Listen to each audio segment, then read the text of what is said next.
So 2003, you leave P-Town to go to Florida. Is that where you go? Do you have any work in mind when you go down there, or is it a job? Or? Actually, I just lived in P-Town year-round. Yeah. So I didn't even go down to Florida. And after 9/11, traveling DJs were not, doing much. Yeah. Because of all the airlines and the TSA getting involved, and you could not take vinyl on the road anymore, even if you wanted to. Yeah. You just couldn't. You couldn't have that many pounds or packed items or this or that. Jesus, I can't even imagine what traveling with vinyl would be like now. Right. There are people who still manage to somehow. Well, they may bring some vinyl, but their whole night is not vinyl. Right. I don't think so either. Yeah. So you leave P-Town. I leave P-Town and go to Fort Lauderdale, and I was waiting tables, and at that point I wasn't doing a lot of DJing. I mean, there were still some places around the country that would hire me, but my sister tells me that I had a lot of challenges being a woman DJ. I don't remember them. Yeah, so you don't think it was that, but you think sometimes other people, like you think there could be an underlying reason why? Oh, absolutely. The nightclub business is the shadiest business in the world. Yeah, it is. And the managers are average people like us, but they don't understand that you have to have a good DJ if you want to fill your room. Yes, this young guy can do this and that and the other, but can you really put two records together? This kid, I've been playing a tea dance in Tampa. Right. And this kid comes into the booth. He was one of the go-go dancers. Whatever. I love go-go dancer stories. And he said, the promoter actually brought him into the booth, and he said, I want to start DJing. I want to learn how to DJ. And I said, okay. And he said, so how do I do it? Who do I talk to? And I said, you don't talk to anybody until you learn how to spin. So I suggest going out and getting 2 turntables and a mixer, a couple of speakers, and try beat matching, putting things together. Oh, well, I have a controller. Can I bring it in next week and you can show me how to hook it up? And I said, no. He said, why not? I said, because this is my show. Right. You want to do your own show? Right. Learn how to use this thing that you bought by yourself. You're not going to learn in the middle of my gig. Came with the manual, right? Right. You're not going to learn in the middle of my gig. Right, exactly. Right. And as far as hooking it up, you should know how to hook it up. Why'd you even buy it if you don't know that kind of stuff? Right. Well, I hooked it up to my computer, and I said, gee, a USB port, that's great. Yeah.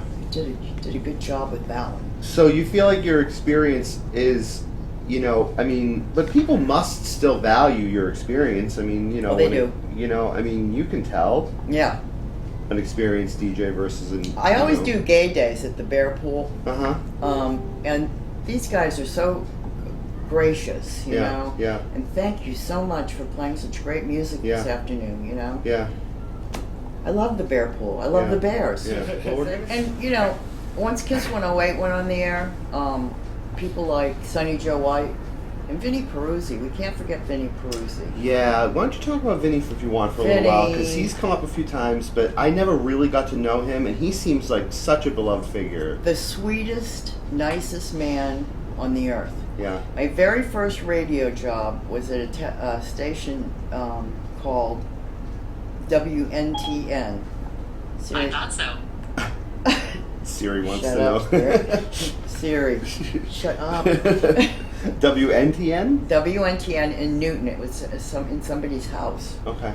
And Vinnie Peruzzi was the program director, and he put me on afternoons. And I was so afraid. I was so afraid. I'd open up the mic, and I'd just put on another record. Uh-huh. I couldn't talk. I was like... Yeah. I had stage fright, I guess. But finally, once it got going, it was really good. And ironically, I had to interview a group that was in town, going around to the stations because they had this song called "Rapper's Delight," Yeah. and I had to interview them at WNTN. Oh wow. Yeah, and then of course Vinnie went on to Kiss 108. Right. And became, Vinnie. Yeah. Vinnie Peruzzi. Susie Peruzzi.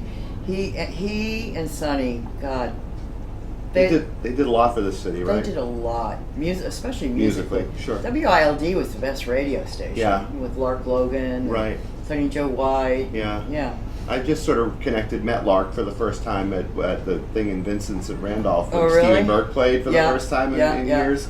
And Lark was there, and now we're friends on Facebook and stuff. She's somebody that I don't know that much about, but she and Sonny were basically WILD, right? Yeah. They were the heart and soul of it for a long time, right? Well, and that station, before, WBOS and WXKS, Kiss 108, Right. they were the only ones playing all that music that you heard at the 12. Mm-hmm. Because Sonny would come to the 12. Mm-hmm. And Vinnie would come to the 12.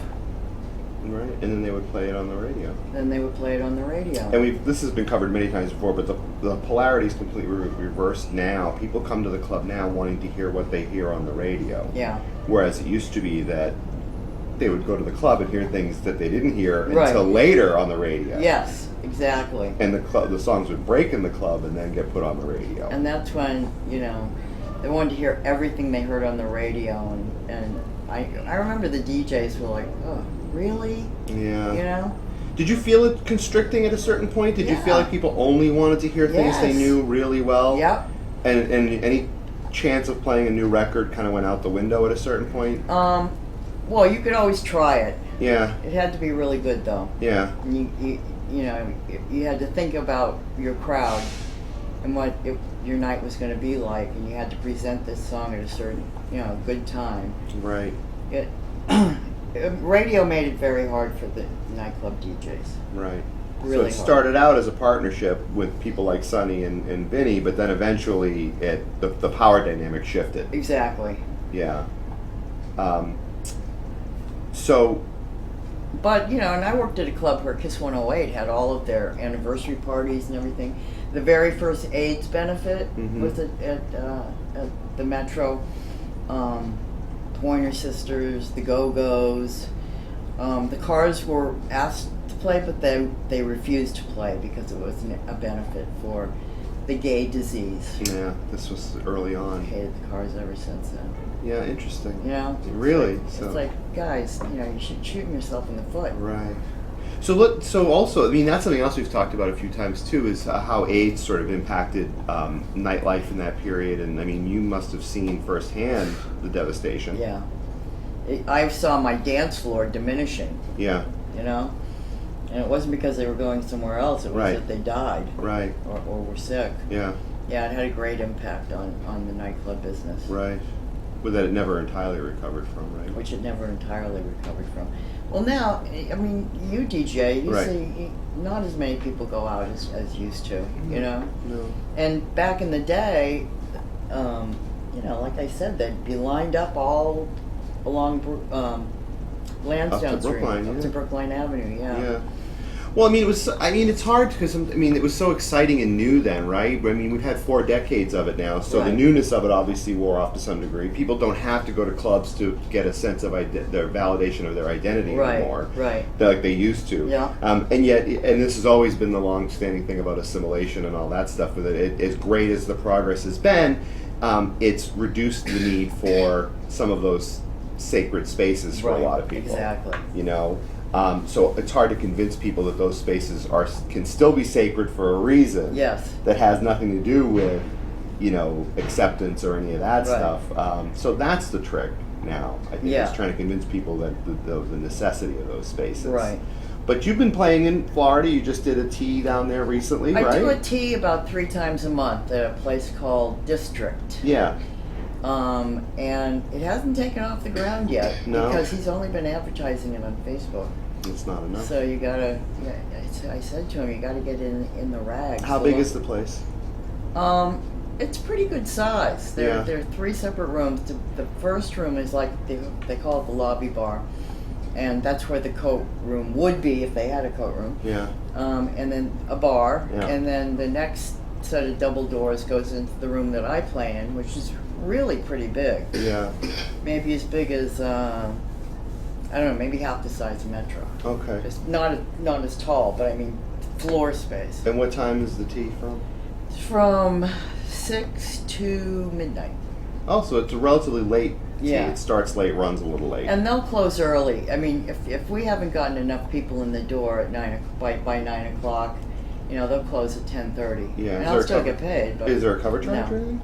No cover, huh? And is it in a part of town that a lot of people go to, or is it a weird part of town? If you, it's kind of like the meatpacking district in New York. Right. There's no meatpacking businesses there, but that's what it reminds me of. Yeah. It's not like right in the center of anything. Right. But you do this about 3 times a month, you said? Mhm. Yeah. Yeah. What are you playing now? Well, for that, I play like a mix of today's music, Yeah. things I like. Mm-hmm. I ask my friend Michael Walsh. I always say, you know, what should I be playing? And Mhm. he'll, over the course of the next 3 or 4 days, he'll say, Send you. you have to play this. Yeah. So find a copy of this. Oh, and you have to play that Yeah. because people seem to really like it. Yeah. And oh, don't forget this. you know. Right, right. So.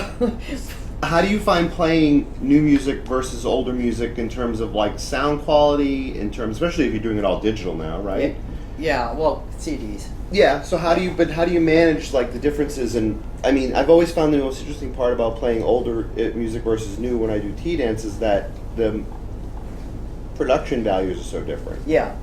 A lot of the really old stuff, people like Carol Mitro have taken and just made it more DJ friendly. Right. And she's added that sound of now. Mhm, You know, mhm, it's mhm. got a good bass line, but it's punched up more because the sound systems are different. Right. So different. Right. So getting a consistent sound is. And I like mixing up the two. Mhm, You know. Sure. I'll pick a song from the 70s Right. or 80s, 90s, or Yeah. now. There's most music I play now, I just, you know, the new stuff I'm not really into. Yeah.